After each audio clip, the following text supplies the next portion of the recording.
जी नाज़रीन, आवा न्यूज़ में खुशामदीद कहते हैं। खबरों का रुख करते हैं दाजल की तरफ, जहां से हमारे रिपोर्टर फराज तारिक की रिपोर्ट के मुताबिक दाजल पुलिस के कारनामे फारूक अहमद भुट्टा को कत्ल हुए 7 माह गुजर गए, लेकिन हमारे मुल्क खास तौर पर दाजल की पुलिस इतनी काबिल है कि 7 माह गुजरने के बावजूद दाजल राजनपुर पुलिस कातिल को गिरफ्तार ना कर सकी। और हमारे मुल्क का कानून, जो पहले 3 मुल्जिम गिरफ्तार हुए थे उनमें से 2 जमानत पर रिहा हो गए हैं।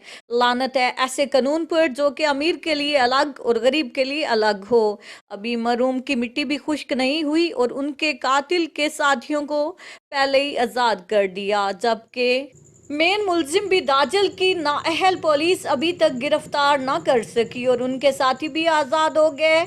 आज रमज़ानुल मुबारक का आखिरी जुमा मुबारक है और अल्लाह ताला बेहतरीन इंसाफ करने वाला है। अल्लाह ताला इन जालिमों को जल्द अंजाम तक पहुंचाए और मरहूम मामू फारूक की बख्शिश और बुलंद मकाम अता फरमाए, आमीन।